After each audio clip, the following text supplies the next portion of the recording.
Hi, my name is Andy Olivet, and I'm one of our assistant tutoring coordinators at UTS. Today we're going to be interviewing our Director of Technology Support Services, Wes Waugh. So Wes, could you tell us a little bit more about yourself, including your role and how long you've been working for UTS? Sure. I started in the Learning Assistance Program, which is now the Student Learning Center, in 1986 as the director of the Upward Bound program.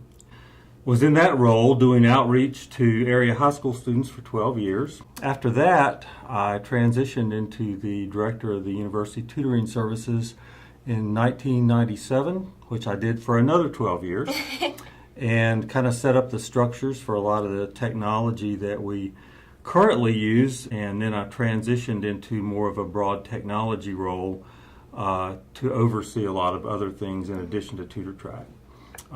The Advising Center uses a program called Advisor Track, and I oversee and administrate that, and then also I do our Student Learning Center website. So as you said, Andy, I'm the director of UTS. I have been here since February of 2018, so I just completed my first year here.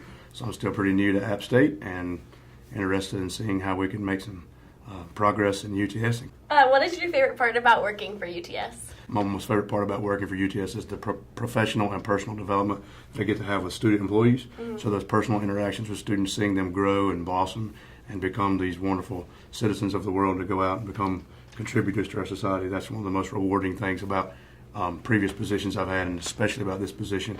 The close contact I get to have with the assistant tutoring coordinators and the lab managers is very rewarding. I really enjoy the caliber of students we hire and work with closely. It's nice to see and be around students who are really motivated and ambitious, I guess, in a way, organized, much more so than I was at their age. And I also, of course, enjoy seeing us provide a service to students who really appreciate that service when they need it. So where did the idea for going paperless originate? Since the university and life in general started focusing more on sustainability, we always thought about ideas to try to reduce paper and streamline work processes. The challenge was always trying to find mechanisms that allowed for a smooth workflow, because one of the things, as you know, we're collecting lots of bits and pieces of information on a number of levels. And to try to find a system that would incorporate us and meet our needs on all those levels was challenging. To make a commitment to one workflow that involves a certain piece of technology always seemed a little risky until the platforms kind of stabilized more. And so then when you have a sustainability initiative on campus, and when we're doing our lab manager meetings, when I first came to my place of employment here, the conversation with students, them saying that, hey, we need to go online, we need to go online, we need to go paperless. Mm-hmm. So taking all that information, putting it together, and then of course having Wes Waugh next door, somebody who's really into technology and the ability to be able to put workflows and processes together was very useful. And so then the institution rebranded distance education to App State Online. And one of the expectations from the institution, the impetus from the institution was that services that were available to on-campus students would also be available to off-campus or online students. What was the process of implementing online tutoring and paperless into a very in-person and paper-dominant environment?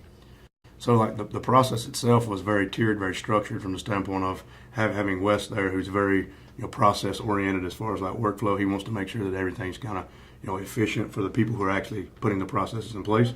And so we did a lot of work with the folks here on campus for the Center for Academic Excellence. Rachel Clark was one of our contacts there about Zoom and how that structure would work with students and how they interface. We did a lot of work. Wes did a lot of work trying to make sure that that was something that was very functional for students, something they could use very well.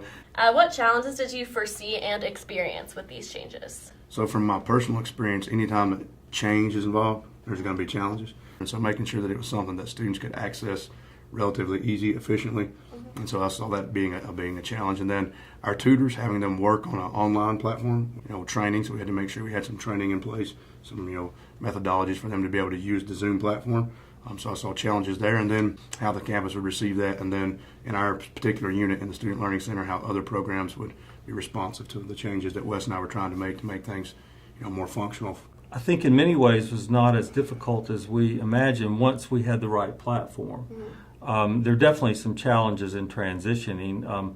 And one of the things, as we've discovered, was how do we oversee tutoring sessions to ensure quality and professionalism when you transition to something that's not in a physical presence. One of the things I find, though, is that students of your generation are much more adaptable at moving from tedious work systems into more technology-based, because that's what you've known most of your life. Yeah. One of the things that Lee and I notice is that getting our student users of university tutoring services to transition from what they're used to what we're now doing is maybe a little more of a challenge. So how do you feel like you successfully implemented these changes? Well, we experimented some, and we have a great team out in Arizona with the Red Rocks technology folks. First of all, went to them with what our needs were, and then looked at their current platform about what it could do effectively and what it couldn't do at the present time. And then we encouraged them to create ways of doing what we needed to bridge that gap. So, there have been some transitions, but as I said, it's gone quite smooth for the period of time we've been involved with it, I think. Yeah. I don't know that you would define it as successfully implemented yet. Really, the biggest thing is the personnel, the people that I had around me to put the changes in place. That was invaluable. Trying to make a decision. I feel like trying to make a decision about a service to students without including students in the process would have been, not a good decision on my part. And then also other personnel from the standpoint of Rachel Clark from the Center for Academic Excellence, as far as Zoom troubleshooting on that side. Yeah. Wes, and his role as technology support for the Student Learning Center. If it's been successful, it's been because of everybody involved in the process.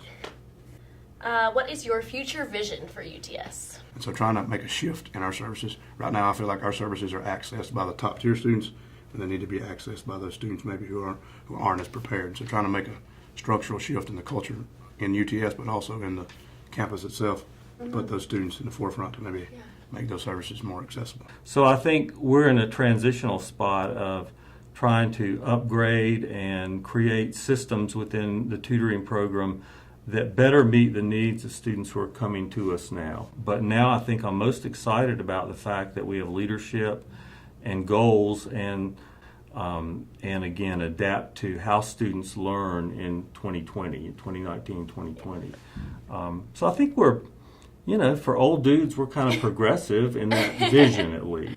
Okay, last but not least, in your 31 years, is that right? Yes. What is your favorite memory of UTS? So I think my favorite memory was being able to work around that caliber of a student for so long has been really, really gratifying to me, and it gives me a lot of faith and promise for the newer generation. We had our lab managers, which are the folks that I get to work with on the most regular basis, and myself and Wes, we had a Christmas celebration. We got together to celebrate Christmas, and so we drew names, had a little Secret Santa situation, and so I had drawn a lab manager's name. Unbeknownst to me, that lab manager had also drawn my name, and so we get together to exchange gifts, and he and I had bought each other the exact same gift. So Luke, the lab manager, which he bought me golf balls, and I had bought him golf balls as well. And so golf is something that Luke and I talk about a lot, and so it's kind of corny, but I thought it was pretty cool that he and I got each other's names, number one, and then we also both knew to get each other golf balls. So.